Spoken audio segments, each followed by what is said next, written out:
ada hadiah spesial uang tunai bagi para peserta yang menulis resume terbaik. Nah, resume dapat berupa desain quotes nanti dari materi yang akan disampaikan oleh pemateri. Untuk ketentuan lengkapnya akan saya sampaikan di akhir kajian nanti. Pada episode pertama ini, kita akan membahas topik yang sangat unik, yang bikin penasaran juga mengenai perjalanan menemukan kebahagiaan.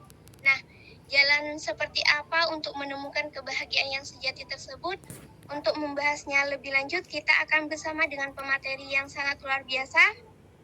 Beliau adalah seorang guru, juga founder Taman Kisah, penggerak sedekah subuh dan sedekah 7 Passive Income of Akhirat, Masya Allah. Beliau adalah Ustazah Dina Musyafaatul Jannah, SST SPD. Assalamualaikum Ustazah. Oke, alhamdulillah, Masya Allah. Dengan Uhti Zafira ini, nggih. Alhamdulillah. Nggih, alhamdulillah. Untuk pembahasan lebih lengkapnya, pembahasan mengenai tema kita hari ini, saya serahkan kepada Ustazah, nggih. Oke, alhamdulillah. Layarnya saya persilahkan. Oke, terima kasih. Saya jawab dulu salamnya. Tadi saya belum menjawab salam dari Uhti Zafira. Waalaikumsalam warahmatullahi wabarakatuh. Alhamdulillah. Ini acaranya langsung bisa dimulai, Uhti? Thank you, Ustazah. Oke, alhamdulillah. Baik. Saya sapa semuanya. Assalamualaikum warahmatullahi wabarakatuh. Waalaikumsalam warahmatullahi wabarakatuh. Alhamdulillah. Alhamdulillahirabbil alamin, hamdan katsiran thayyiban mubarakan fihi kama yuhibbu rabbuna wa yarda. Nasyhadu alla ilaha illallah wa nasyhadu anna Muhammadan abduhu wa rasuluhu la nabiyya ba'dah. Allahumma shalli wa sallim wa barik wa anim ala rasulina wa syafi'ina wa imamina wa qudwatina rasulina Muhammadin sallallahu alaihi wasallam wa ala alihi wa sahbihi wa man tabi'ahu bi ihsan ila yaumil qiyamah. Amin. Allahumma amin. Alhamdulillah, segala puji bagi Allah Tuhan semesta alam yang Allah izinkan pada malam hari ini kita bisa berkumpul dalam majelis Allah yang sangat luar biasa ini, nggih.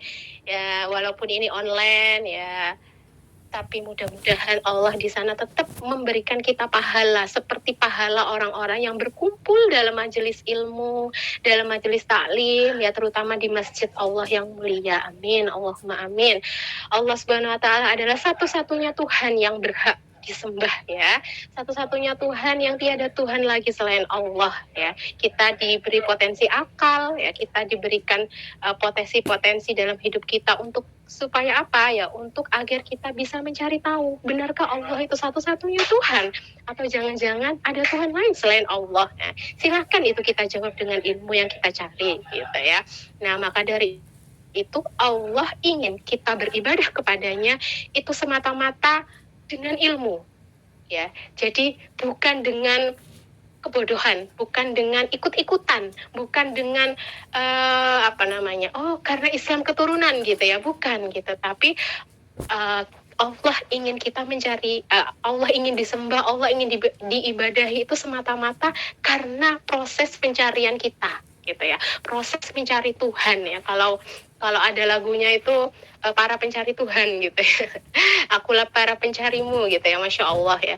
Itu adalah sesuatu yang Allah sukai, ya, karena Allah sangat senang sekali dengan hamba yang mencari tahu apakah Allah itu satu-satunya Tuhan yang berhak disembah. Nah, itu adalah bisa kita jawab kalau kita punya ilmu, gitu. Nggih. Alhamdulillah kedua kalinya semoga sholawat serta salam tetap terlimpah curahkan kepada uswah kita, Nabi Muhammad sallallahu alaihi wasallam.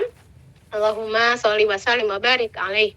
Nabi satu-satunya, ya, Nabi kita, ya, Nabi yang tidak ada Nabi lagi, ya, setelah Nabi Muhammad, ya. Kalaupun ada satu orang yang sepinter atau sehebat apapun, ya, atau sekaya apapun dia mengaku sebagai Nabi, dia bukan Nabi, karena sesungguhnya Nabi terakhir yang Allah utus adalah Nabi Muhammad Sallallahu Alaihi Wasallam. Beliau adalah penyampai ilmu, beliau adalah penyampai risalah dari Allah, yang mana ilmu itu bisa kita pelajari, yang mana dengan ilmu itu kita punya pegangan hidup ya, kita punya pedoman hidup, kita punya landasan hidup ya, kita punya sesuatu yang bisa kita ikuti gitu ya, yaitu ilmu yang sangat luar biasa ini gitu ya. Mari kita belajar bersama-sama. Semoga kelak kita di yaumul akhir kita digolongkan oleh Allah sebagai umat ya, umat Nabi Muhammad yang mengikuti ya Nabi Muhammad, dan kelak kita bisa mendapatkan syafaat dari beliau. Amin, Allahumma amin.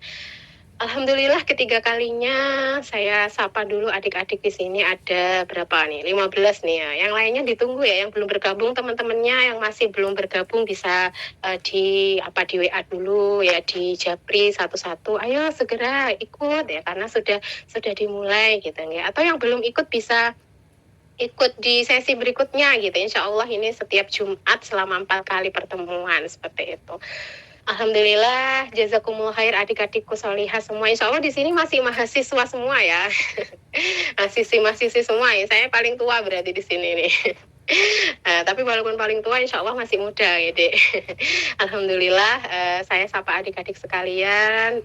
Luar biasa sekali semangatnya dalam mencari ilmu. Mudah-mudahan Allah berkahi semua kita di sini, dan mudah-mudahan Allah memberikan kita ilmu.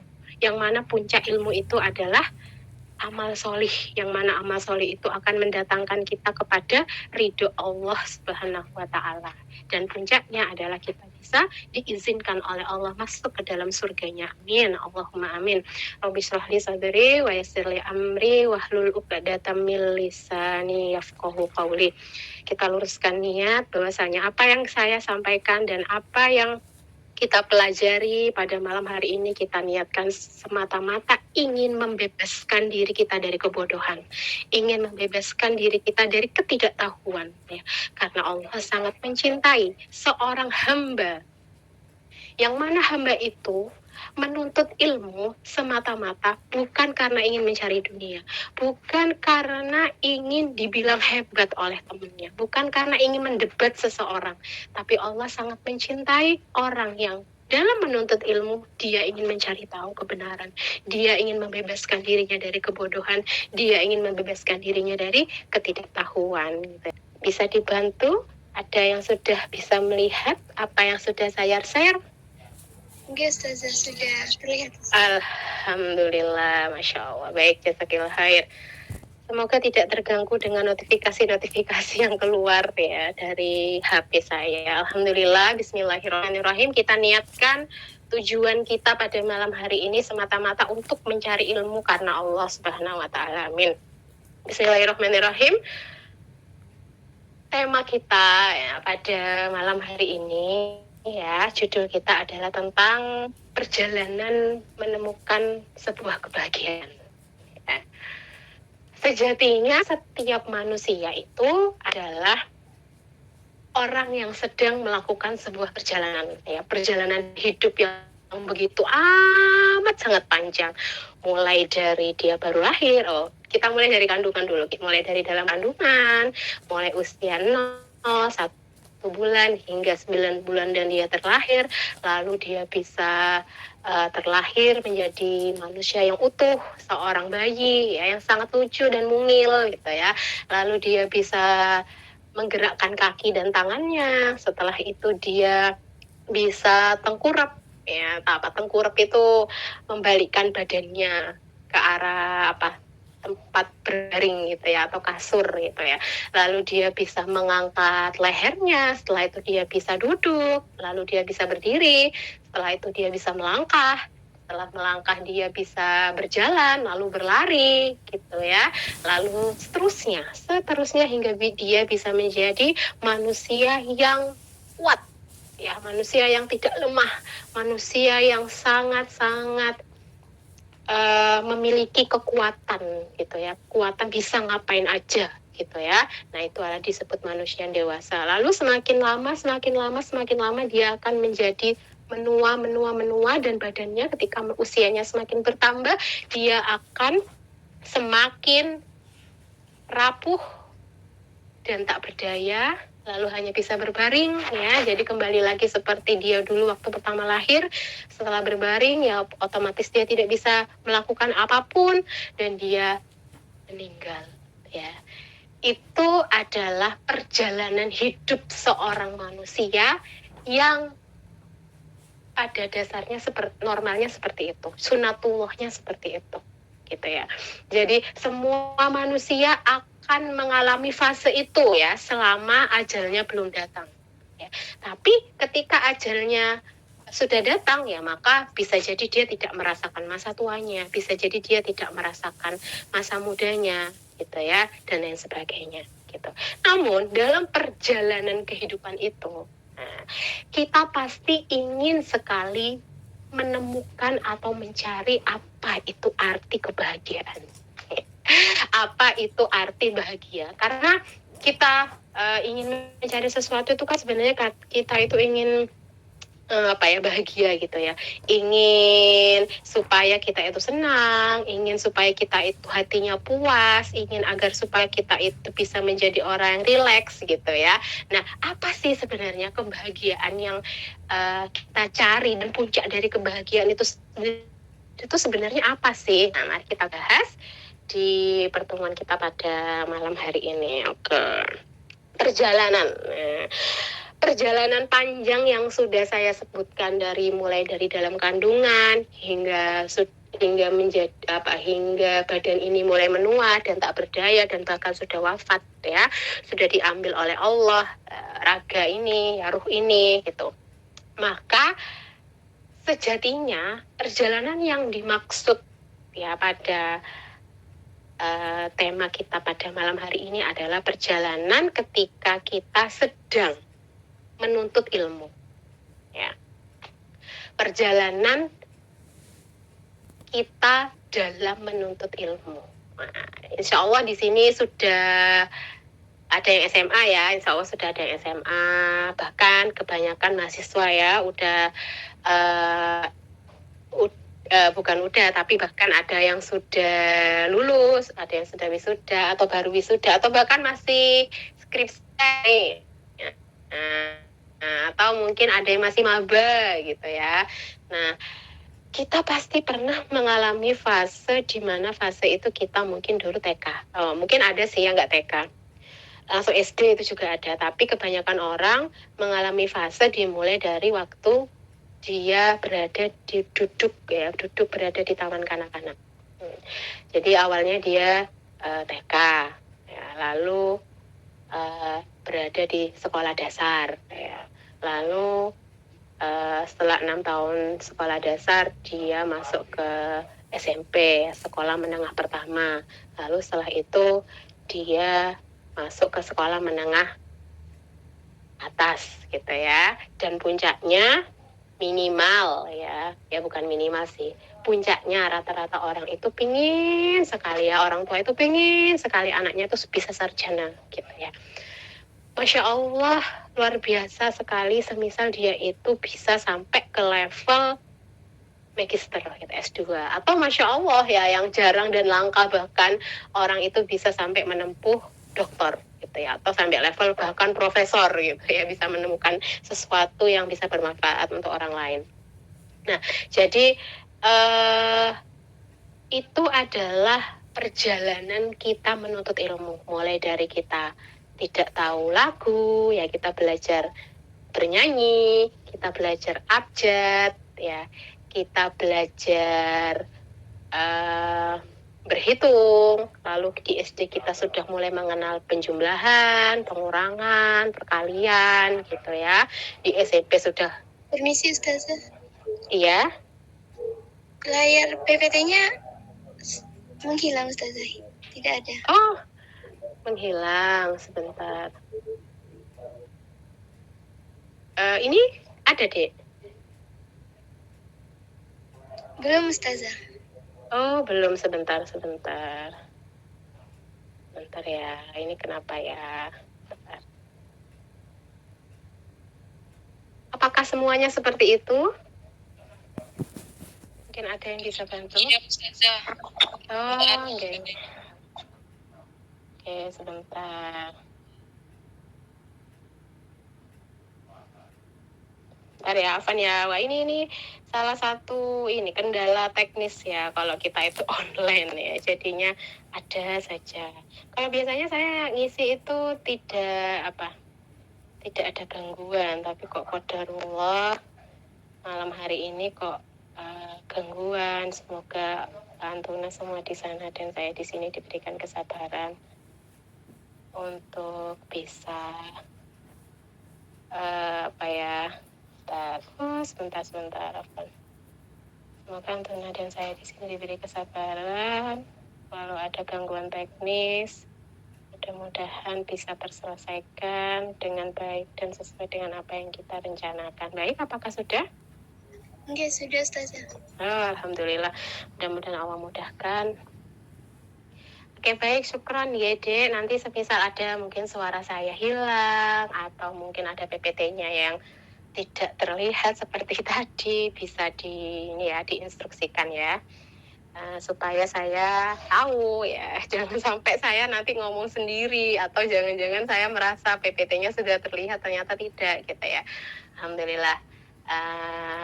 Saya ulangi lagi perjalanan saya mana tadi?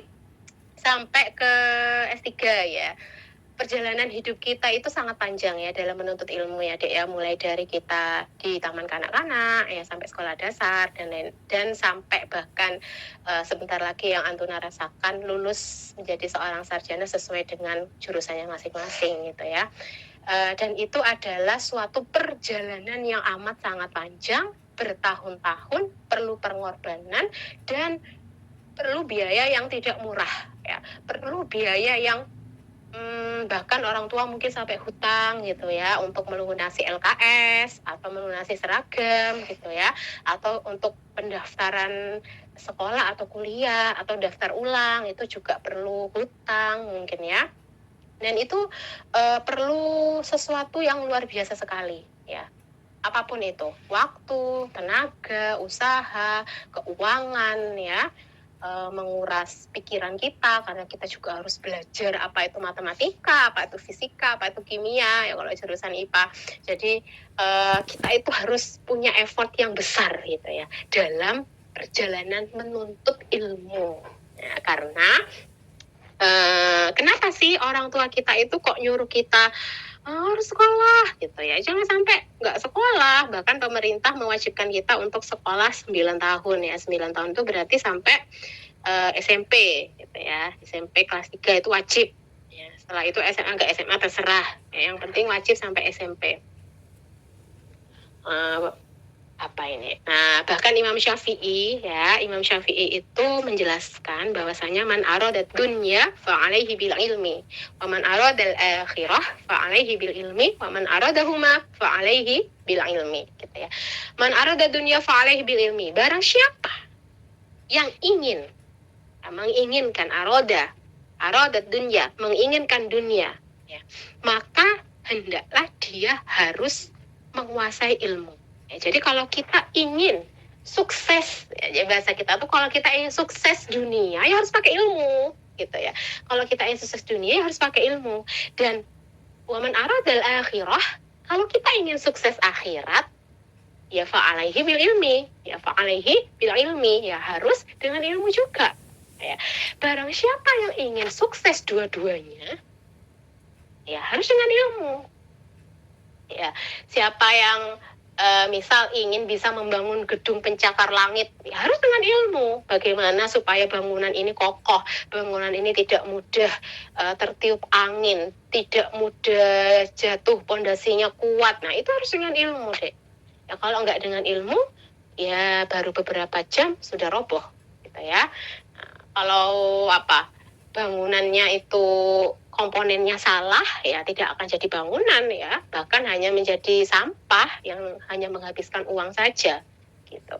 Nah sama dengan akhirat yang kita yakini bahwasanya setelah kehidupan kita nanti di bumi kita pasti akan ya kembali kepada Allah, dikembalikan lagi kepada Allah dan kita masuk ke alam barzah yaitu di dalam kubur, dan kita nggak akan pernah tahu apa sih yang terjadi di dalam kubur kalau kita nggak belajar.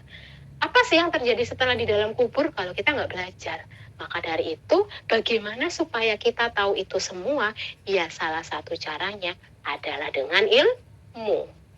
Nah, maka dari itu di sini Imam Syafi'i ya bukan dari hadis tapi dari perkataan Imam Syafi'i tadi kita jadi bisa mengambil kesimpulan, oh berarti ilmu itu ada ilmu dunia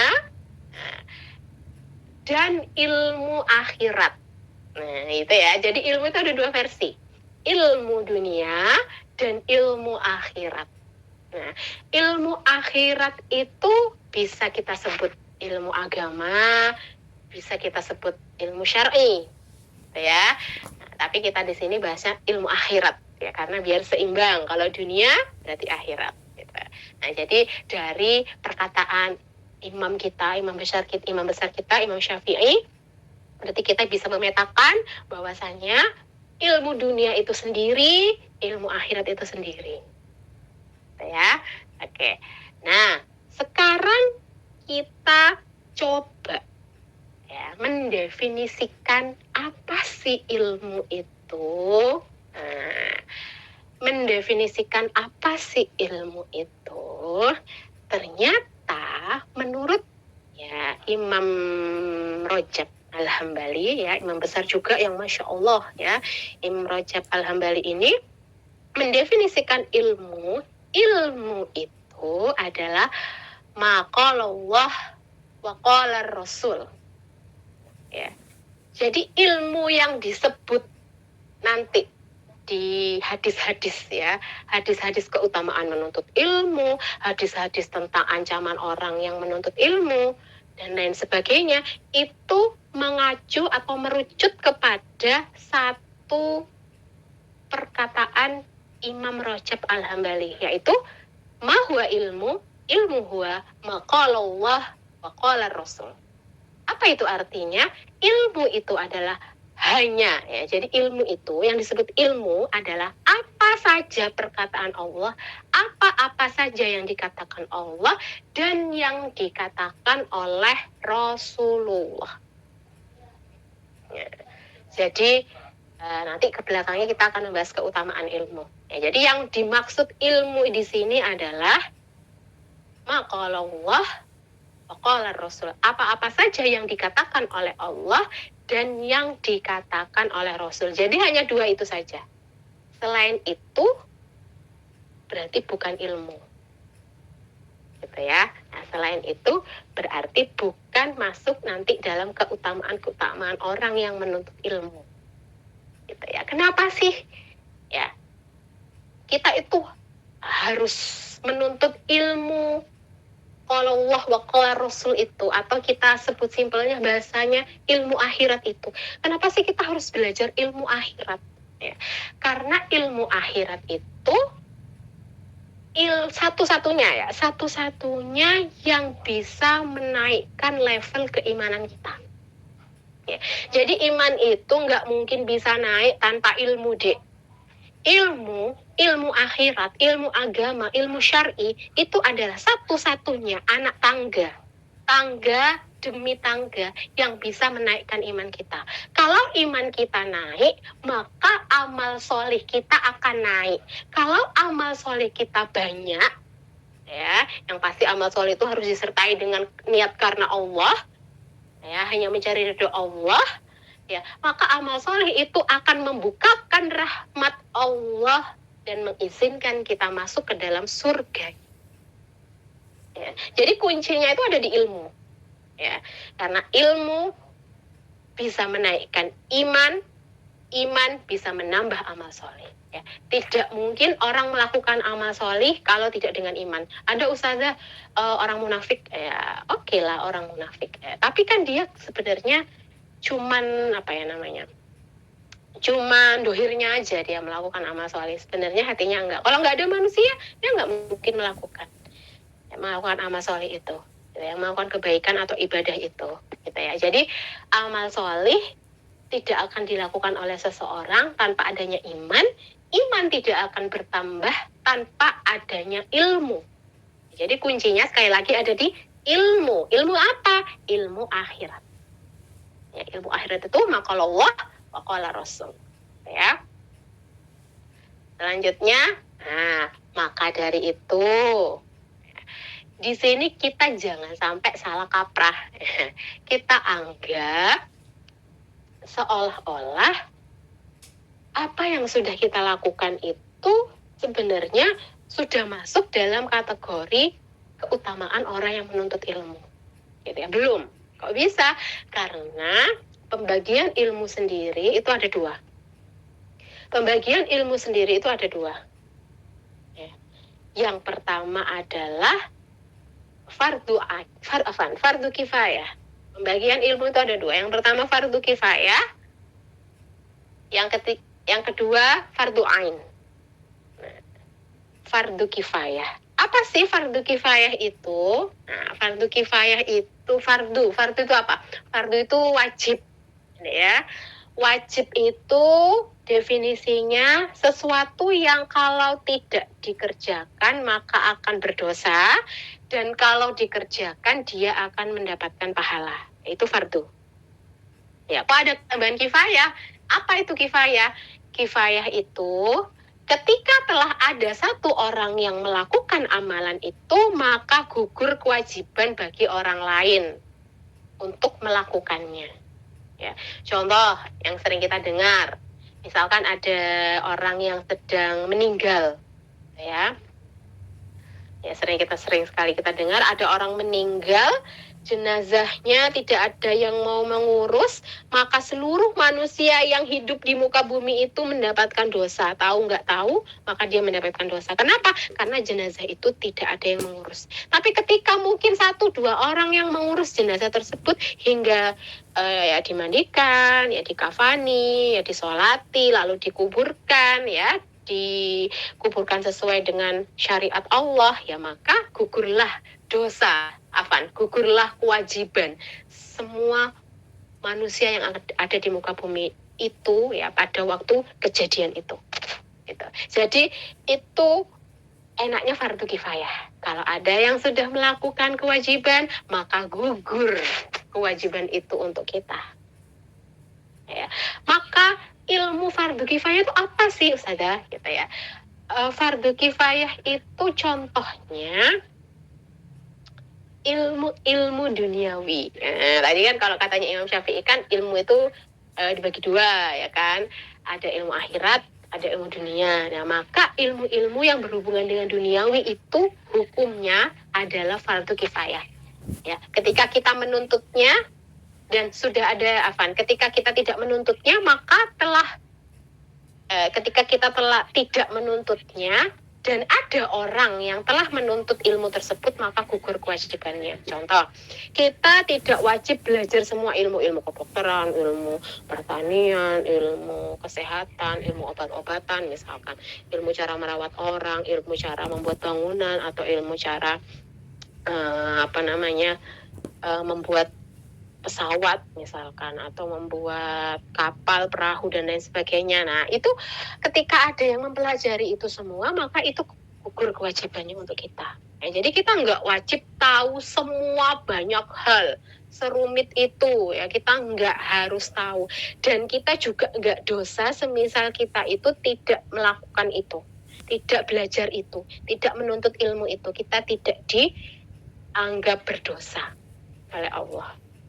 Gitu ya. Jadi jangan fokuskan diri kita terlalu banyak terhadap ilmu-ilmu yang pada dasarnya itu fardu kifayah. Nah,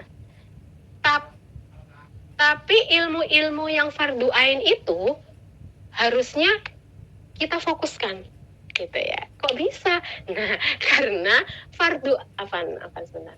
Barusan saya ada gangguan sedikit. Oke, saya ulangi. Yang kedua adalah fardu ain. Nah, ilmu-ilmu yang berhubungan tentang fardu ain itu harus kita fokuskan. Harus kita sungguh-sungguh dalam mencarinya. Kenapa? Karena ini penting untuk kehidupan kita. Terutama kehidupan kita di akhirat. Itu sangat penting sekali. Kenapa? Karena dengan ilmu fardu ain ini, ya, kita bisa menjawab pertanyaan dari malaikat. Ya, malaikat akan bertanya, ya, siapa Tuhanmu? Siapa nabimu? Apa agamamu? Nah, itu adalah pertanyaan dari malaikat. Ya, itu adalah pertanyaan dari malaikat. Lalu nanti saat di padang mahsyar Allah akan bertanya kepada kita tentang siapa Tuhan yang kamu sembah ya di bumi. Ya. Lalu bagaimana cara kamu ya menyeru atau memenuhi seruan para nabi dan rasul yang telah aku utus di bumi. Nah, itu jawaban-jawaban tersebut harus dengan ilmu. Gitu ya, harus dengan ilmu, sehingga fardu ain di sini ya definisinya adalah sesuatu yang wajib kita lakukan, dan kalau kita tidak melakukannya atau tidak menuntutnya atau tidak belajar ya maka kita akan mendapatkan dosa. Dan sebaliknya, ketika kita melakukannya, kita menuntut ilmu ya, menuntut ilmu yang dalam kategori fardu ain ini, ya maka kita mendapatkan pahala. Apa saja sih ilmu fardu ain itu? Ya, ilmu fardu ain itu pastinya ilmu, ya segala ilmu yang berhubungan tentang akhirat kita. Ya, tentang bagaimana seharusnya kita menjadi seorang manusia di bumi, ya. Bagaimana seharusnya kita menjadi seorang anak, bagaimana seharusnya kita menjadi seorang orang tua, ya. Bagaimana seharusnya kita menjadi seorang muslimah, ya, dalam berpakaian, dalam berinteraksi dengan lawan jenis, gitu ya. Bagaimana sholat kita, bagaimana cara sholat kita, bagaimana cara zakat kita, bagaimana nanti cara berhaji, cara berzakat supaya sah, ya, cara berpuasa Ramadan, gitu ya, dan lain sebagainya. Ya, rukun iman juga, ya kita harus belajar tentang siapa itu Allah, benarkah Allah itu Tuhan kita, apa buktinya Allah itu Tuhan kita, bagaimana sifat Allah, semisal tidak ada Tuhan, semisal tidak ada Allah, apa yang terjadi dengan bumi ini, gitu ya. Lalu malaikat, apa itu malaikat, apa tugas malaikat, kenapa kita harus mengimani malaikat, gitu ya. Pun sama dengan Rasul, siapa aja itu Rasul, bagaimana kisah perjalanannya ya supaya kita bisa menteladaninya, gitu ya. Terus juga apa saja yang telah dikatakan oleh Rasul, apa saja sunnah-sunnah Rasul, bagaimana sifat Rasul, sifat wajib Rasul, sifat mustahil Rasul, ya. Lalu apalagi kitab, ya, apa saja isi Al-Quran, bagaimana isinya, apa dan seperti apa tafsirnya, lalu tentang hari kiamat, kapan itu hari kiamat, bagaimana itu saat terjadi hari kiamat, terus kita harus apa saat terjadi hari kiamat, terus kita akan kemana setelah hari kiamat, dan seterusnya. Ya, itu adalah ilmu-ilmu yang berhubungan dengan ilmu akhirat, ya. Yang berhubungan dengan ilmu akhirat atau biasa kita sebut ilmu agama, itu adalah hukumnya fardu ain. Berarti kalau fardu ain itu wajib sekali untuk kita cari tahu tentangnya. Nah, termasuk Antuna yang sekarang sedang berada di dalam majelis ilmu ini.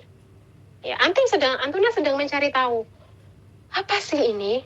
Ini acara apa sih? Gitu ya. Level up your life, ya. Level up your life itu apa sih, gitu ya. Aku harus apa sih? Nah, itu Masya Allah. Ya, itu berhubungan dengan ilmu fardu ain. Tapi Ustazah nggak ada nilainya, nggak ada nggak ada hasil yang keluar, nggak ada rapotnya, atau kalau kuliah nggak ada IPK-nya, gitu ya. Ya memang nggak ada. Karena asesornya itu, penilainya itu adalah Allah langsung. Jadi nanti kita bisa melihat hasilnya itu nanti di akhirat, gitu ya. Jadi kita harus bisa kategorikan ini, ya. Kita harus bisa memisahkan antara ilmu dunia dan ilmu akhirat. Dan kita harus banyak ya meluangkan waktu untuk ilmu akhirat kita. Karena apa? Karena hisabnya ilmu akhirat itu sendiri-sendiri. Hisabnya ilmu akhirat itu sendiri-sendiri. Ya, kita tidak akan pernah bisa gugur kewajiban kita semisal ada orang yang melaksanakan ilmu ini. Tidak ada. Tidak mungkin bisa. Jadi benar-benar ini itu sendiri-sendiri. selamat nggak selamatnya kita di akhirat dan di dunia ya pastinya, yaitu karena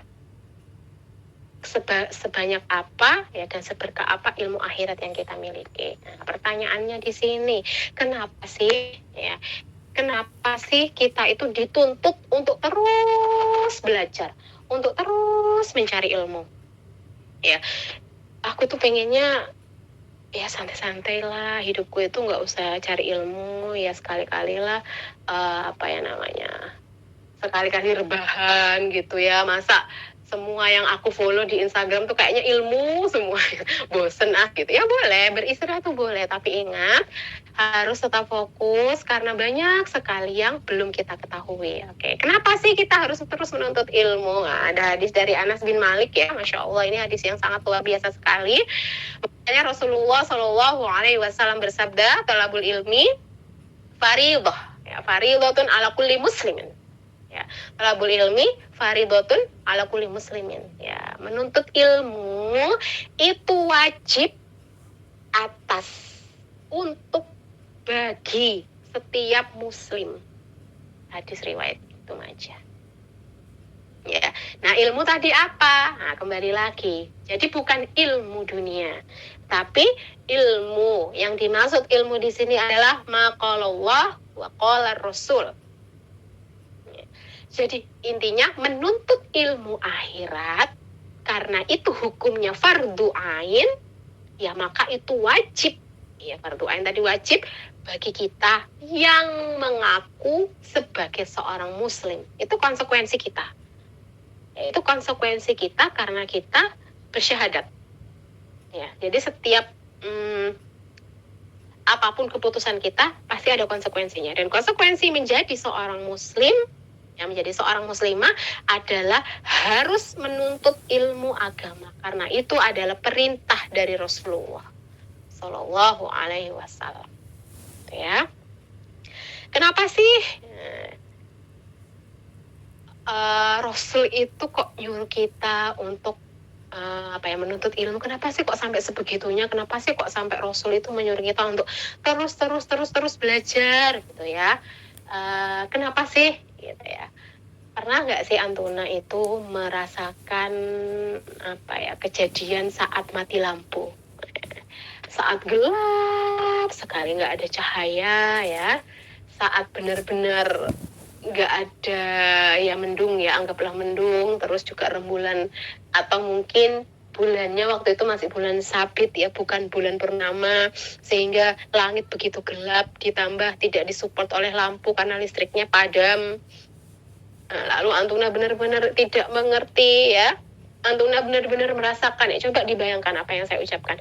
Antuna benar-benar di posisi pada saat lampu padam itu tidak tahu ya, tidak tahu apakah di depan saya ini ada yang bahaya apa tidak ya, terutama Antuna ketika berada di tempat yang baru pertama kali Antuna tiba di situ, baru pertama kali Antuna injak tempat itu ya, tiba-tiba lampunya padam. Aduh, gimana ini ya, kalau aku maju salah, mundur salah, diam juga aku takut ya.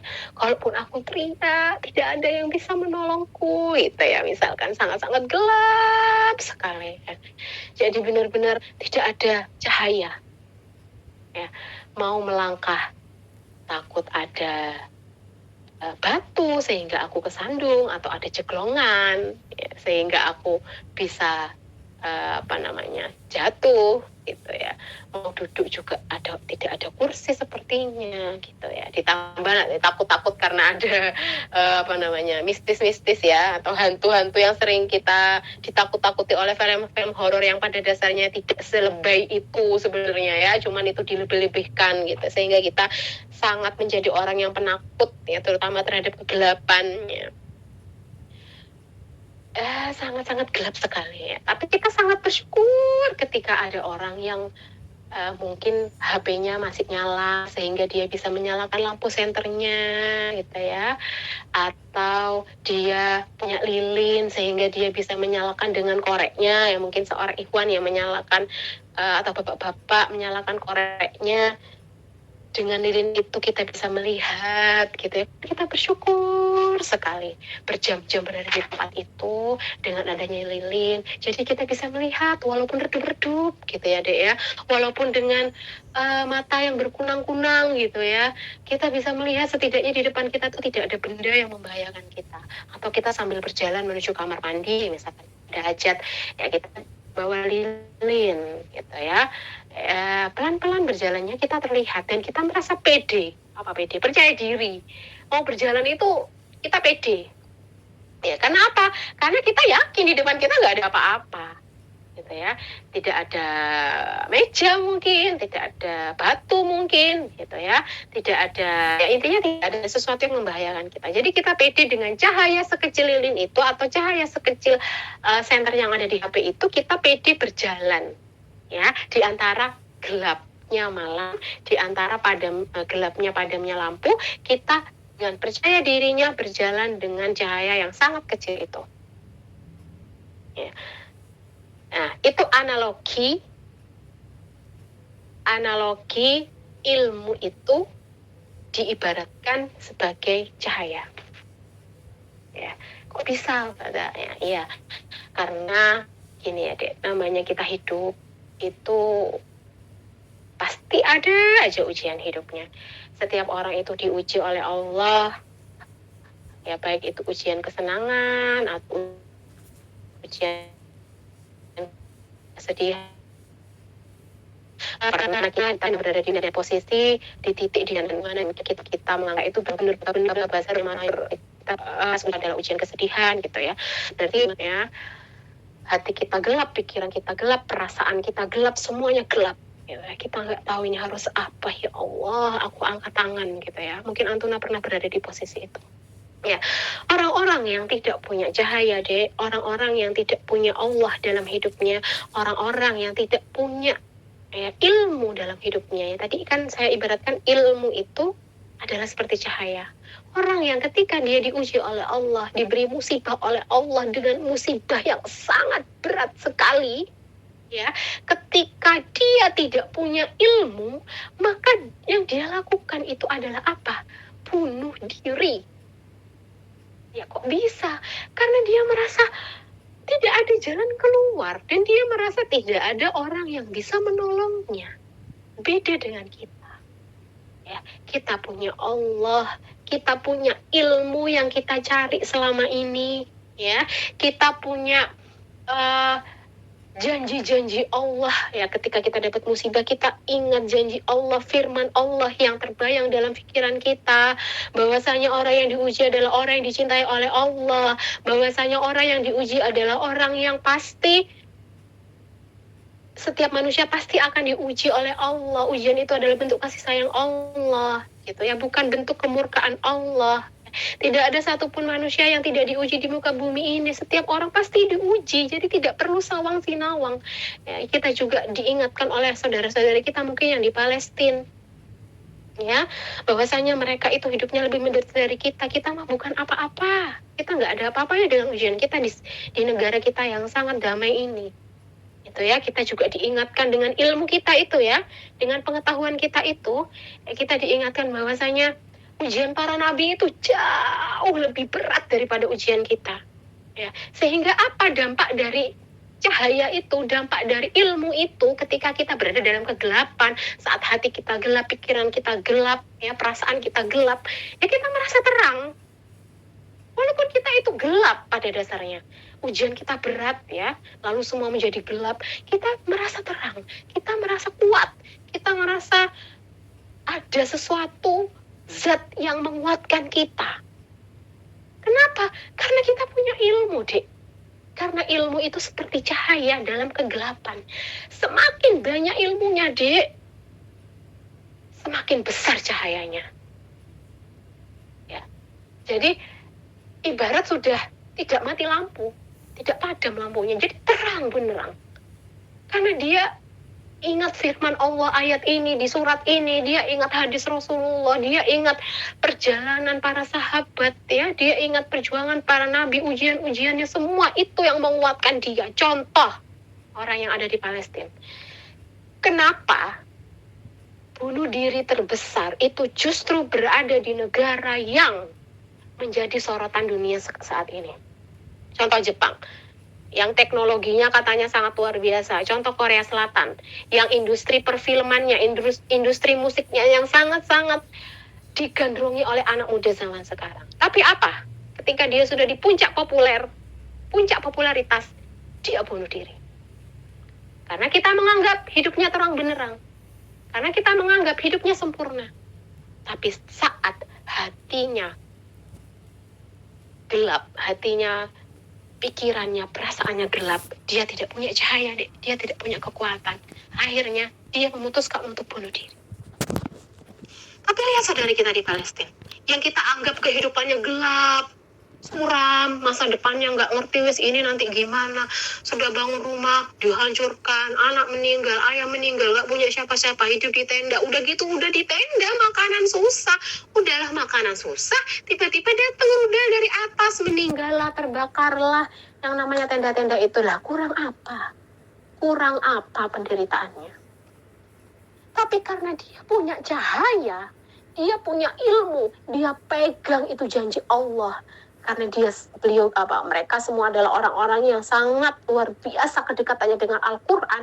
Mereka punya cahaya yang sangat luar biasa dalam hidupnya. Ya. Jadi ilmu itu cahaya, Dek. Semakin banyak ilmu Antuna, ya, semakin banyak ilmu yang Antuna cari, semakin terang benderang hidup Antuna. Walaupun sebesar apapun ujian yang Allah berikan. Tapi itu yang membuat Antuna kuat. Karena ilmu itu yang membuat Antuna kuat. Ya, itu ya perbedaan orang-orang yang punya Allah, ya, atau orang-orang yang punya ilmu, ya, ilmu akhirat, dengan orang-orang yang tidak punya ilmu akhirat. Ya, dia merasa seolah-olah aku ingin mengakhiri hidup ini, dan dia percaya bahwasanya ya dia tidak tahu, ya, karena sedikitnya ilmunya, dia juga mungkin tidak belajar agama, ya udah, ya meninggal, bunuh diri. Ya, bahkan kasus kemarin yang saya dengar itu seorang ojek online, ya, Islam, ya, meninggal bunuh diri karena hutangnya itu karena judi. Nah, itu seorang muslim tidak tahu hukumnya judi, tidak tahu hukumnya bunuh diri, ya, tidak tahu hukumnya bagaimana cara mencari nafkah yang benar, ya, sehingga seperti itulah endingnya. Kan kasihan. Kenapa? Karena tidak mau belajar. Ya, kita tidak kita tidak menjudge seorang, tapi kita belajar dari kisahnya bahwasanya ayo belajar. Ayo kita harus menjadi orang yang berilmu. Gitu ya. Ayo kita harus menjadi orang yang terus bersemangat menuntut ilmu agama. Gitu ya. Jangan sampai akhirat itu seperti TV. Ya, Tuna bisa lihat yang saya share ini ya. TV itu buruk. Ya, pernah merasakan nggak TV itu buruk? Kalau saya dulu sebelum ada TV digital, ya, saya itu sering dulu kecilnya punya TV itu buruk, ya, gangguan. Ya, misal habis hujan deras, gitu ya. Permisi Ustazah. Iya. Slide-nya masih di lampu ini Ustazah. Slide-nya nggak terlihat.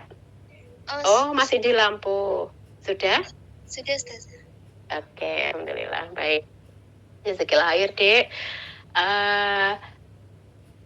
Kita lihat, ya, sering ya dulu ya kita lihat yang di PPT-nya, sering ya saya dulu ya melihat, ya, karena dulu masih TV bukan TV digital ya, jadi kalau lihat TV itu hujan deras dikit, antenanya kena petir misalkan, atau antenanya kena kesenggol angin sedikit, itu tiba-tiba TV-nya buruk. Apa buruk itu ya bahasa Indonesianya, saya kok kurang paham.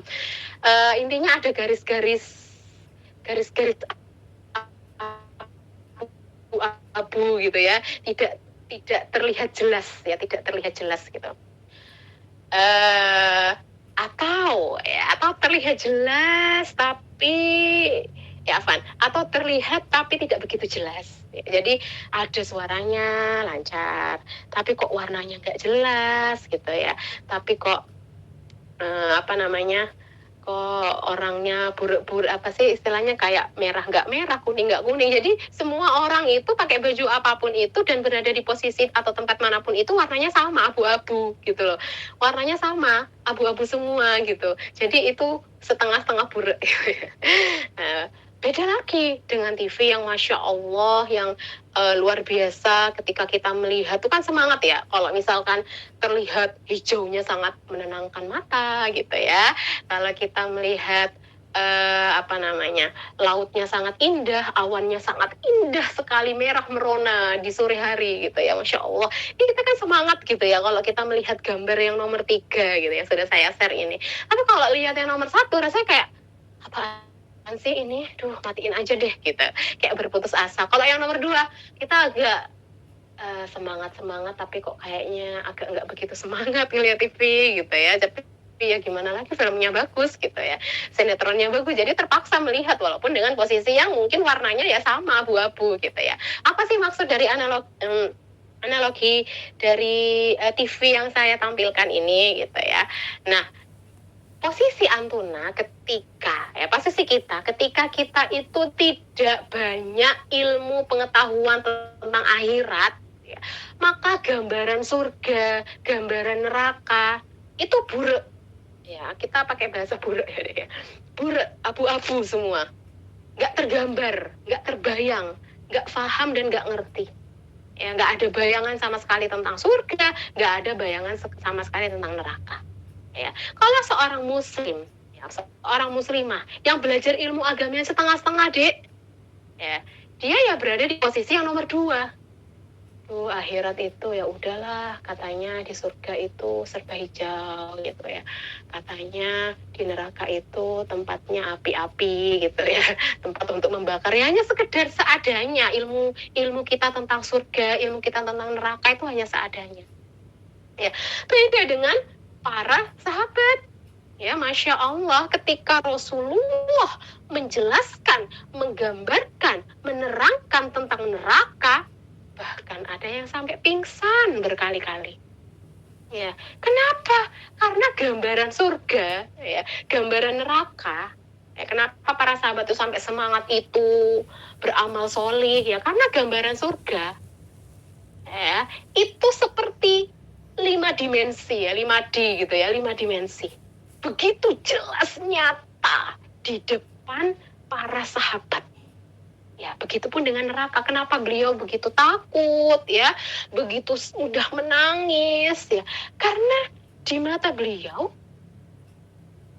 gambaran neraka itu benar-benar nyata ya, seperti benar-benar sedang berada di neraka ya. Kenapa para sahabat sangat takut dengan neraka gitu ya. Beda dengan kita yang kita belajar ilmu agamanya setengah-setengah gitu ya, yang kita dikasih tahu tentang awas saya masuk neraka ya, kita malah ketawa-ketawa lah gitu ya. Ketika kita dikasih tahu amalan sunnah, kita malah bilang alah mau cuman sunnah, apa guys, sementing kan nggak dapet dosa gitu ya. Kita sering gitu, sering meremehkan hal-hal yang surgawi, sering meremehkan hal-hal sunnah gitu ya.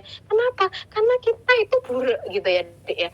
Gambaran surga neraka kita itu nggak begitu jelas Dik, warnanya itu sama, abu-abu gitu ya. Nah gimana Ustazah supaya gambaran surga neraka saya menjadi jelas gitu ya, minimal warnanya terang gitu loh ya, minimal walaupun nggak 5 dimensi, minimal 3 dimensi lah, 3D gitu ya. Gimana? Ya dengan cara ilmu, mencari ilmu, terus mencari ilmu agama. Semakin banyak ilmu agama yang kita cari ya, maka semakin jelaslah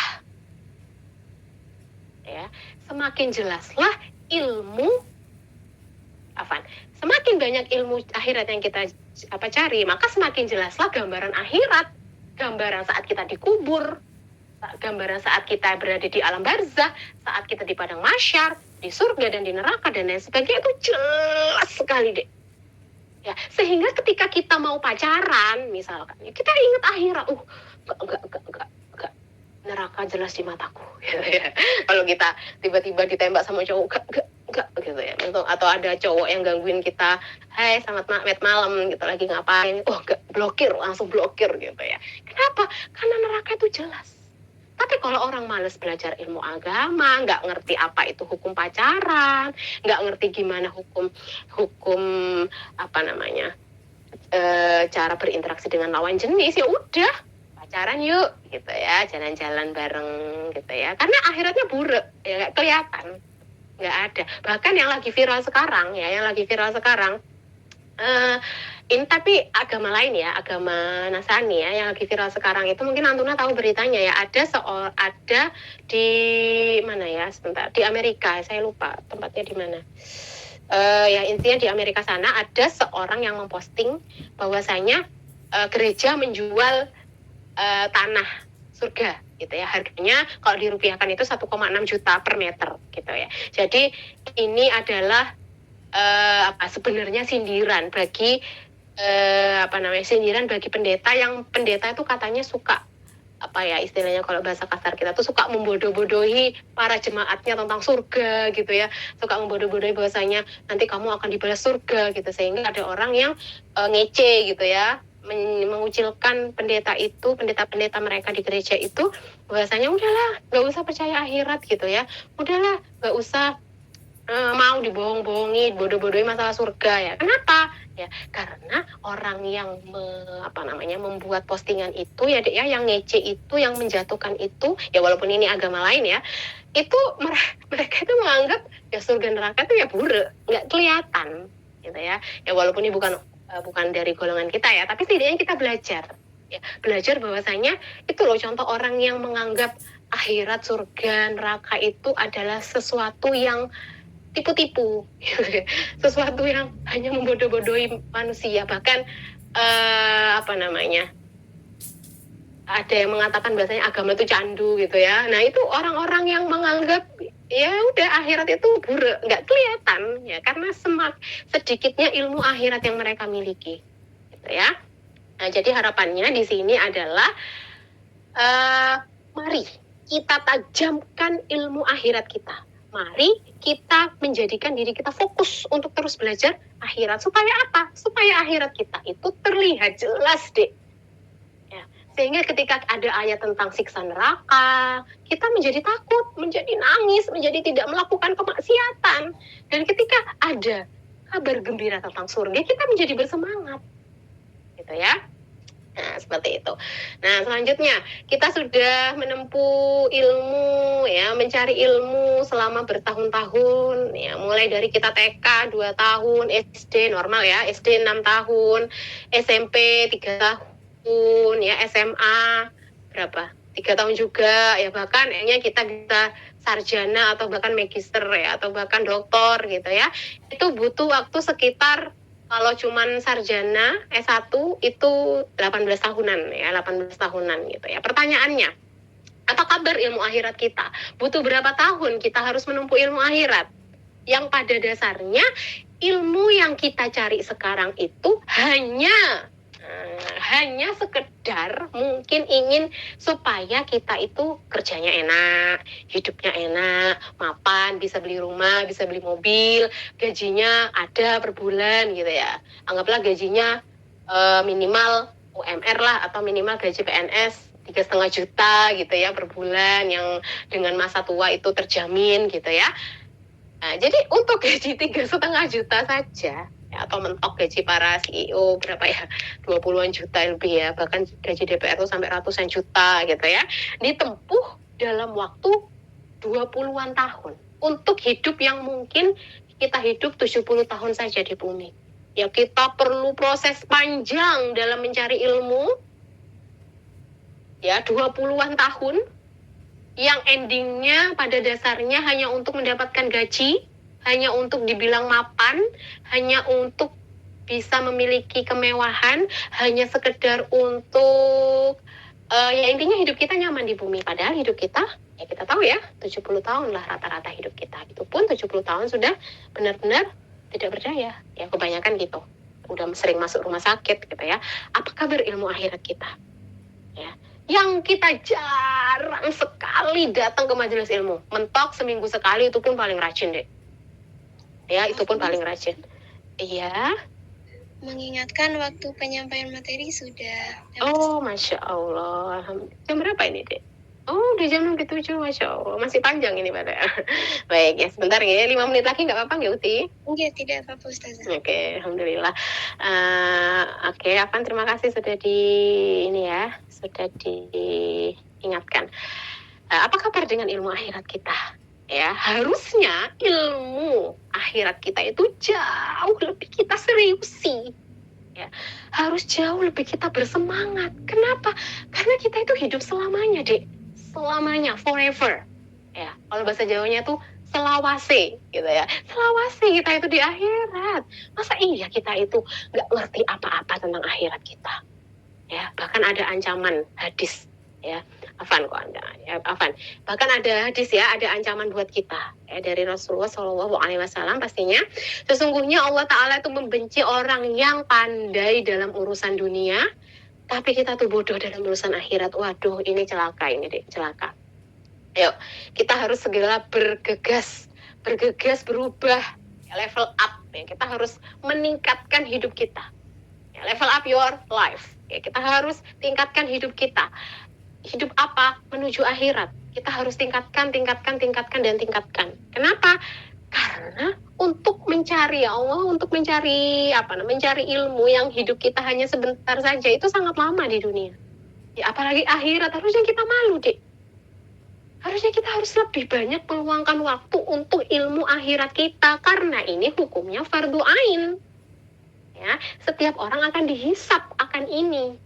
Ya, akan kenapa kita nggak tahu hukumnya pacaran, kok bisa kita tuh nggak tahu kewajiban menutup aurat misalkan, kewajiban bahwasanya kita tuh harus berbakti kepada orang tua misalkan. Nah, itu akan selalu ditanya oleh Allah nanti di akhir. Jangan sampai kita jawab, nggak tahu ya Allah, maaf. HP-mu tuh untuk apa? Google itu untuk apa? YouTube itu untuk apa? WA itu untuk apa? Kalau nggak untuk menghubungi ustadz ayo taklim gitu misalkan. Ya, yang terakhir dari saya, ini adalah keutamaan untuk menuntut ilmu ya.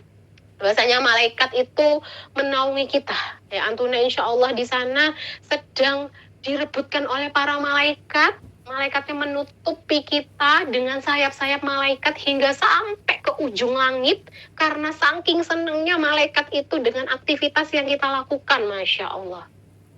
Ya, menuntut ilmu. Ingat, ilmu apa? Maqalallah wa qala Rasul, bukan ilmu yang lain. Ya, ini hadis riwayat Tabrani. Keutamaan yang kedua. Ya, man kharaja fi talabil ilmi fahuwa fi sabilillah hatta yarji'. Ya, barang siapa yang keluar dalam rangka menuntut ilmu, maka dia berada di jalan Allah sampai ia pulang kembali. Masya Allah. Ilmu apa ini? Maqalallah wa qala Rasul, hanya untuk khusus ilmu akhirat. Hadis riwayat Tirmizi. Keutamaan yang ketiga. Man salaka tariqan yaltamasu fihi ilman sahalallahu lahu bihi tariqan ilal jannah. Nah, ini intinya. Siapa yang menempuh jalan untuk mencari ilmu, maka Allah akan memudahkan baginya jalan menuju surga. Hadis riwayat Muslim. Surga. Ya. Surga. Apa itu surga? Ya. Surga itu adalah puncak kebahagiaan kita. Ya, surga itu adalah impian setiap muslim. Ya, surga itu mahal, Dek. Ya, surga itu nggak bisa ditempuh dengan receh-receh. Ya, nggak hanya bisa ditempuh dengan sholat, nggak bisa. Harus lebih dari itu. Nggak bisa ditempuh dengan rukun Islam saja, tapi harus lebih dari itu. Banyak kewajiban yang harus kita tahu.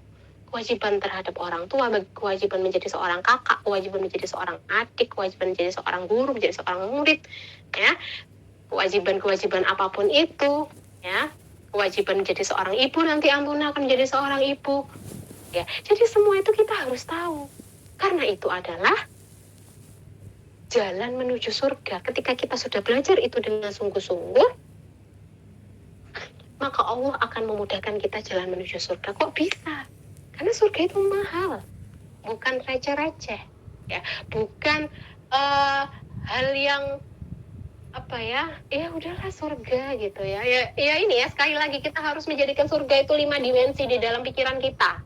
Terus banyak belajar sehingga minimal 3 dimensi gitu ya. Surga itu di dalam pikiran kita gitu ya. Terakhir saya pernah ini ya, kalau Antuna mungkin tahu ya, mungkin orang Jember atau mungkin orang pendatang, Antuna tahu rumah yang ada di jalan mana ini, Gajah Mada apa Hayam Wuruk ya, ada perumahan yang sangat mewah ya, sangat mewah sekali, namanya Argopuro, The Argopuro ya. Kita analogikan dengan rumah The Argopuro itu ya.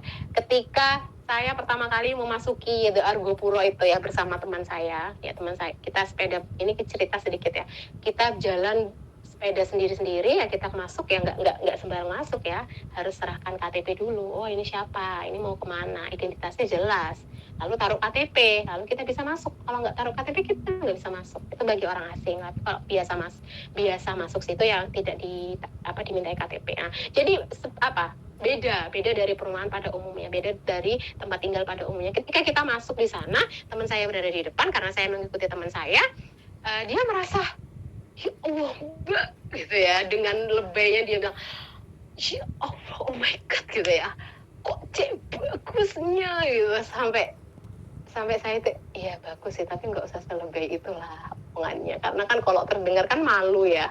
Dia menghadap ke belakang, Mbak api gitu ya, jadi kayak bener-bener ya Allah gitu. Sampai kayak saya tuh sampai ini ya, sampai berepes mili gitu ya saat memasuki rumah yang Masya Allah gitu ya. Saya nggak pernah memasuki rumah yang sebagus itu. Kenapa?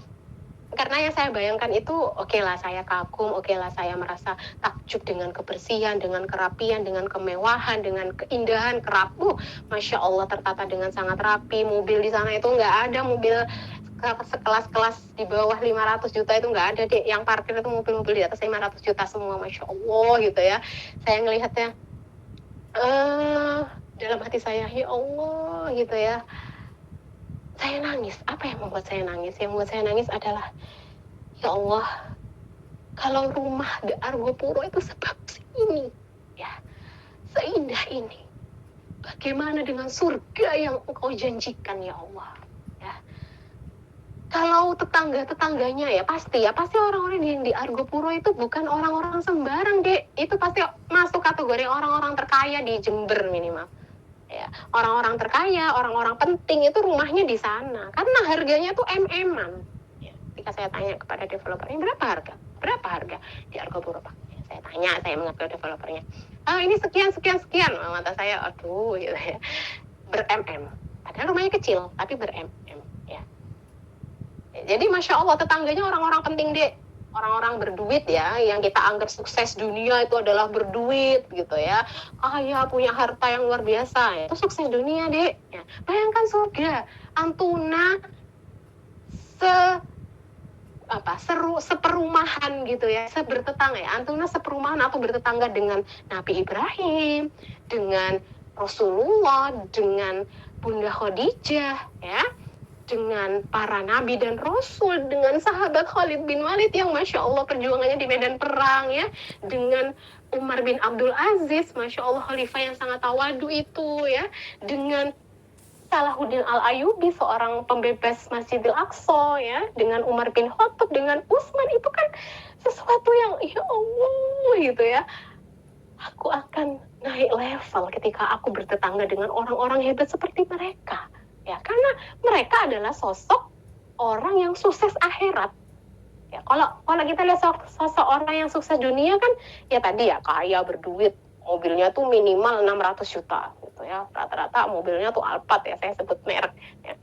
Itu ya udahlah, itu sukses dunia gitu ya. Nah, tapi sukses akhirat, Dek. Ya, alangkah bangganya ketika kita bisa bertetangga dengan orang-orang yang hebat, yang Masya Allah, lantainya di Argopuro tuh nggak ada yang keramik biasa, itu semuanya granit gitu ya.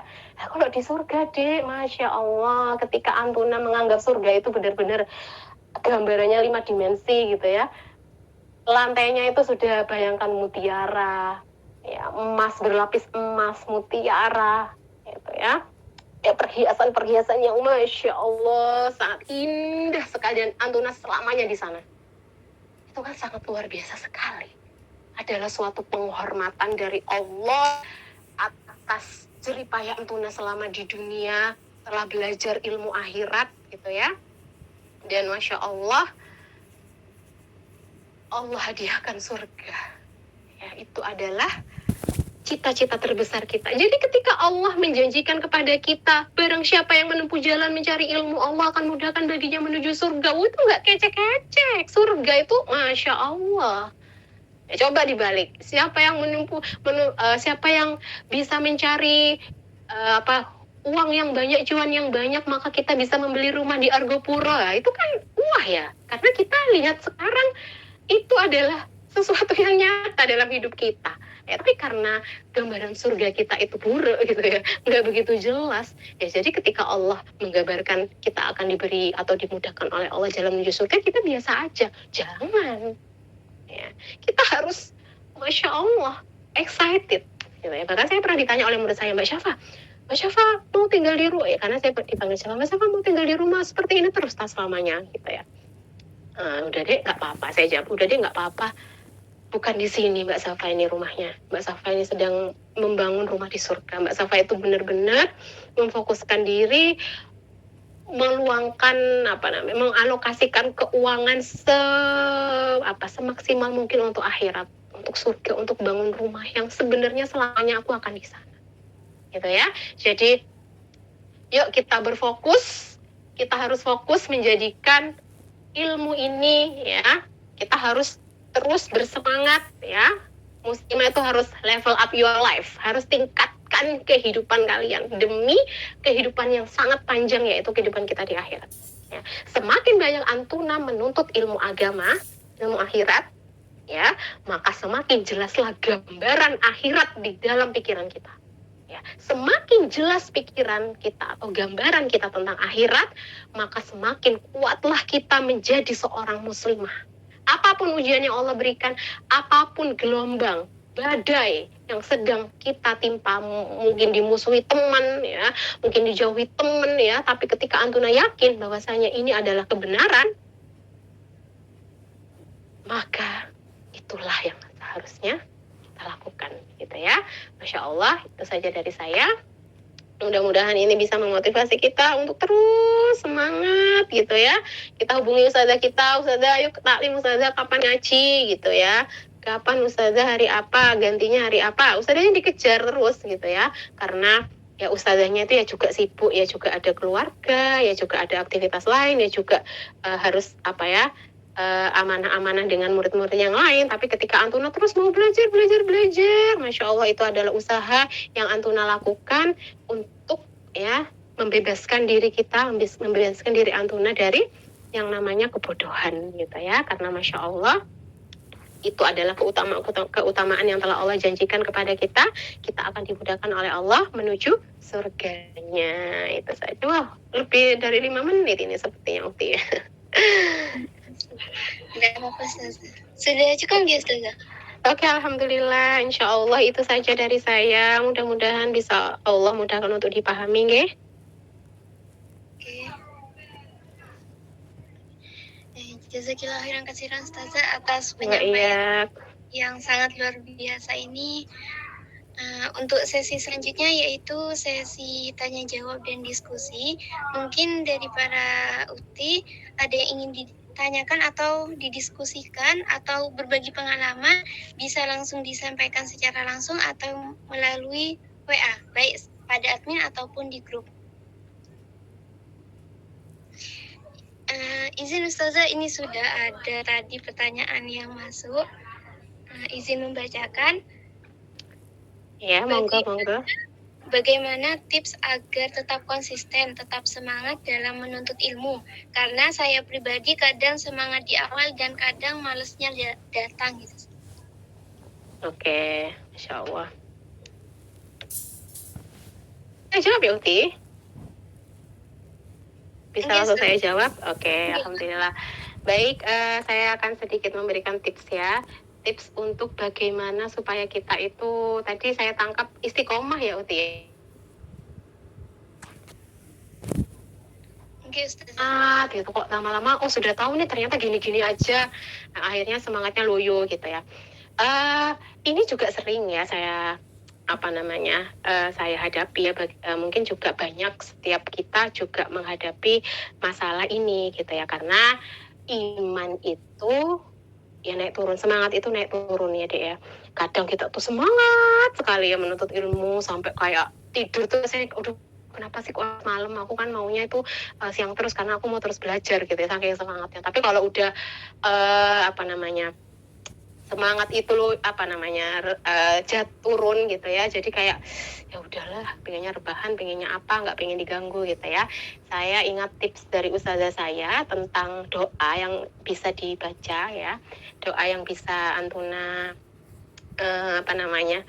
panjatkan kepada Allah ketika hati itu udah mulai tidak bersemangat atau iman itu sudah merasa kok kayak imanku redup-redup ya, kok kayaknya malas sholat gitu, kok kayaknya malas mau belajar kok kayaknya malas mau berangkat ke majelis ilmu gitu ya. Silahkan dibaca ya, Bismillahirrahmanirrahim, ya muqallibal qulub ya, sabit qalbi ala dinik wa ala ta'atik ya.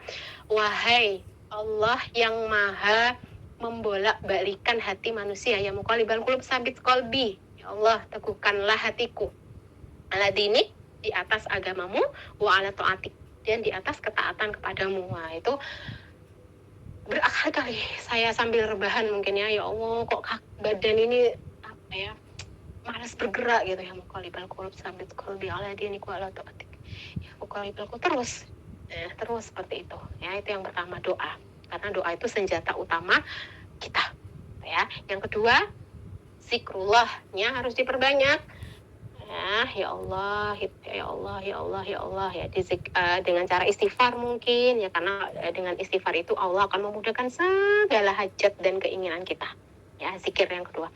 Yang ketiga, ingat lagi keutamaan ya, keutamaan orang yang menuntut ilmu ya. Ingat yang ketiga ya, tadi sudah saya jelaskan, itu hanya bagian kecil, hanya 3 keutamaan yang tadi saya paparkan. Yang keempat, jangan pernah berpisah dari kelompok atau circle. Misal kita biasa tuh kumpul sama mbak-mbak di masjid ya. Jangan pisah ya, harus terus, karena vibe itu atmosfernya tuh beda kalau kumpul sama mbak-mbak di masjid sama teman-teman kuliah gitu ya, atau sama teman-teman yang dulu mungkin di masa SD reunian misalkan, atau ketemuan di mana, nongki di mana gitu, itu beda vibe-nya. Jadi ayo kita mencoba vibe yang baru, atau mungkin belum pernah merasakan vibe kumpul sama mbak-mbak di masjid gitu ya, atau ustazah siapa gitu ya, ayo kita dekati gitu ya, dengan bersama beliau saja ya. Saya waktu itu pernah futur ya kita biasa sebut iman kita lemah, itu kita merasa kayak duduk di samping Masya Allah, mbak yang kita anggap solihah mungkin, atau ustadzah yang kita percayai, itu kita merasa kayak iman kita itu naik lagi, semangat untuk belajar itu naik lagi gitu ya. Jadi pentingnya berkumpul dan jangan berpisah dari kelompok ya. Itu Masya Allah luar biasa. Ketika kita berusaha untuk punya vibe yang nilai keislamannya tuh tinggi, nah itu jangan pernah berpisah ya, jangan pernah berpisah gitu ya. Udah mungkin itu saja dari itu ya. Jadi yang terakhir minta bantuan Allah ya. Minta bantuan Allah itu berdoa sesuai dengan keinginan dan hajat Antuna ya. Ada lagi yang terakhir, yang keenam, jauhi maksiat. Nah itu tuh, maksiat itu membuat kita semakin jauh dari Allah, dan kemaksiatan itu membuat kita menjadi tidak semangat dalam beribadah. Contoh, sibuk chattingan dengan seseorang gitu ya, yang kita ya nggak boleh sebenarnya, kita chattingan belum saatnya karena belum halal ya, belum nikah misalkan, ya nggak boleh, ya jangan gitu ya. Atau sibuk menghabiskan waktu untuk cuma sekedar nongkrong di tempat-tempat yang ya mungkin mendengarkan musik di dalamnya gitu ya. Ya hanya sekedar, ya katanya sih healing ya, tapi pada dasarnya ada healing yang lebih healing dari itu gitu ya, bukan duduk-duduk dengerin musik gitu ya, hanya membuang-buang waktu di situ, nggak ada yang lebih dari itu gitu ya. Jadi mungkin 6 tips itu bisa aplikasikan ya, bisa digunakan saat Antuna merasakan futur gitu ya. Namanya futur kalau kita sebut itu, ketika keimanan kita menjadi lemah, itu futur. Nah, itu nggih, Dek Zafira semoga bisa mewakili. Oke, Ustazah. Ini ada satu pertanyaan lagi, Ustazah, di kolom chat. Oke. Saya bacakan, nggih. Bagaimana monggo. untuk memberikan penjelasan kepada orang tua yang sulit mempercayai dan memberi izin untuk proses yang kita lalui dalam mencari ilmu? Oke, Masya Allah, ini adalah ujian perjuangan untuk anak yang mungkin orang tuanya itu ini ya, sedikit kontra dengan aktivitas yang kita lakukan. Sebenarnya gini, kekontraan itu pada dasarnya ketakutan orang tua atau kekhawatiran orang tua terhadap kita. Ya, saya pribadi dulu pernah diajak ngomong berdua dengan ayah saya. Kak, gitu katanya. Saya sedikit cerita tentang saya. Katanya Ustadz A, gitu. Ustadz saya tidak sebut namanya. Hati-hati loh Kak, kamu itu jangan banyak-banyak kamu itu ikut kajian, gitu. Kenapa ya? Soalnya katanya Ustadz A ini awalnya aja kamu dibaiki, gitu ya. Nanti lama-lama kamu akan dikasih pemikiran-pemikiran yang aneh-aneh kamu nanti Kak, gitu.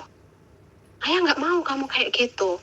Sudah, nggak usah ikut-ikut kayak gitu lagi, nggak usah ikut-ikut kajian kayak gitu lagi, gitu. Saya mencoba, oh iya saya paham gitu ya. Karena sebenarnya orang tua tuh hanya khawatir sama kita, ya. Ya itu tapi dari omongan orang lain, gitu. Nah, sekarang saya mencoba untuk mengajak diskusi ayah saya. Ayah, sekarang ayah coba deh berpikir, gitu. Kira-kira sebelum aku ikut ngaji-ngaji taklim gitu ya, sering rajin belajar ilmu agama seperti ini, sama sebelum belajar ilmu agama, kira-kira menurut ayah lebih bagus yang mana? Gitu. Ayah tahu kan aku dulu seperti apa dan sekarang seperti apa? Gitu. Kita ajak diskusi orang tua kita. Iya sih, gitu. Iya sih, ayah tahu perbedaannya sangat jauh. Nah itu, udah, gak usah dengerin ngomongan orang. Terserah orang bilang apa, yang penting kan sekarang yang menikmati kebaikan itu kan ayah sama mama, bukan mereka. Mereka hanya bisa berkata, awas ya nanti gini-gini, nanti masuk ke dalam apa-apa gitu ya, kelompok golongan apa. Enggak, gitu ya. Nah, jadi pertama kita mencoba mengajak diskusi orang tua kita. Bertukar pikiran tapi tidak bentak ya, tapi kita harus tetap dengan adab, harus dengan kebaikan. Jangan sampai kita itu udah ngaji, jadi kita sok ngajarin orang tua, Bu, ibu ini dosa, ini Bu, nggak boleh ini neraka, ibu ini nggak pakai kerudung keluar, ya itu nggak boleh. Jadi minimal kita doakan, ya Allah, mudah-mudahan ibuku terbuka hatinya untuk mau pakai hijab, gitu. Ya, jadi kita misalkan ibu yang belum berhijab, yang penting kita pertama minimal mendoakan, kedua Ma, Bu, atau Bunda, Bun, gitu ya. Bu ya pakai hijab Bun kalau keluar. Tapi harus dengan yang ramah, dengan yang baik dan sopan. Jangan sampai menggurui, ya jangan. Karena ada orang tua yang tidak suka digurui. Ada yang suka digurui, ada yang tidak suka. Tapi kan kita di sini posisinya anak. Jangan sampai jangan sampai menggurui orang tua. Ya dengan cara yang selemah lembut mungkin. Karena orang tua itu sensitif. Jadi harus dilemah lembutkan ya, jadi jangan ditinggikan nada kita ya. Itu yang kedua. Ada yang ketiga, bahkan saya dulu itu pernah dengar cerita ada orang hijrah udah pakai gamis gitu ya, ketahuan pakai gamis sama orang tuanya, dibakar semua gamisnya, bahkan sampai selevel itu loh. Ya Allah gitu ya, semua gamisnya tuh dibakar karena orang tuanya sangat tidak suka kalau anaknya itu memakai gamis ya, entah karena nanti takut dianggap apa, atau mungkin dianggap ibu-ibu ya, emak-emak gitu ya, masih kuliah kok nggak keren, kok nggak stylish gitu mungkin ya. Nah itu sampai dibakar gitu ya. Ya, tapi anak itu tetap istiqomah karena dia tahu bagaimana kewajiban menutup aurat, bagaimana cara menutup aurat yang benar gitu ya. Itu istiqomah, itu Masya Allah ya, itu kita bisa ambil pelajaran di dalamnya gitu ya. Yang keempat, kita doakan orang tua kita ya, kita doakan mudah-mudahan hatinya terbuka, dan kita harus terus mengajak diskusi ya. Pernah saya juga diajak diskusi ditanya sama ayah, Kak, Bu ya kamu itu Bu ya kamu tuh pakai celana Kak, gak gitu ya. Bu ya levisan gitu ya, biar kelihatan gaul dikit, masa anaknya ayah kayak ibu-ibu gitu. Padahal kamu tuh masih kuliah gitu ya. Ya, ayah saya baik, ayah saya sholat, ayah saya beragama dengan sangat baik ya. Tapi ya namanya zaman sekarang ya, deh. Apalagi zaman dulu gamis itu belum apa ya, belum wah gitu ya, belum sampai se-booming sekarang gitu ya. Jadi orang pakai gamis dianggap aneh gitu. Jadi ya ayah itu yang gaul sedikit kayak pakai sandal levis. Nah, saya jadi diskusi lagi. Oke, sekarang gini, ayah pengen anaknya digoda sama laki-laki apa tidak digoda sama laki-laki gitu. Ya, diajak diskusi. Oh ya deh, lebih baik anakku nggak digoda laki-laki. Nah, itu kan jadi diajak diskusi. Atau pernah juga ditanya, Bu, ya kamu tuh cari pacar kak biar gitu ya. Biar ayah itu bangga anaknya tuh laku gitu. Jadi diskusi, ayah mau nggak kalau misalkan ya bapak mau nggak atau papa mau nggak kalau misalkan anaknya tuh dipegang-pegang sama cowok gitu ya, diajak main tanpa harap, diajak kesana kesini tanpa kepastian, mau nggak apa mau diam ya, apa namanya, diam di rumah ya, tidak ada yang mengganggu atau tidak ada yang memberi harapan palsu, lebih enak mana gitu. Ini sering diajak diskusi, tapi sekali lagi dengan bahasa yang sangat lembut dan santun. Tunjukkan bahwasanya setelah kita ngaji, setelah kita belajar agama, itu kita punya tingkatan yang lebih baik. Tunjukkan dengan apa? Dengan rajin cuci piring, dengan rajin nyapu-nyapu, semua aktivitas rumah itu semua kita handle. Masak mungkin, bahkan di level masak, bantuin orang tua kita tunjukkan. Jadi jangan sudah ngaji malah akhlak yang jelek, malah gurui, malah dulu semakin lama sama orang menganggap semua aktivitas orang tua adalah aktivitas neraka, misalkan jangan.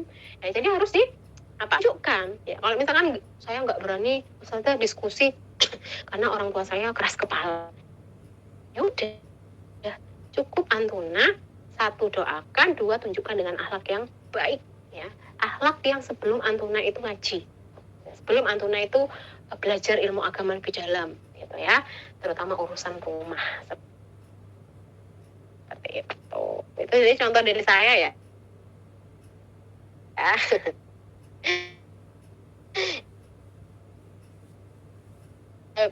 Mungkin bisa di ini contoh dari saya pribadi selama saya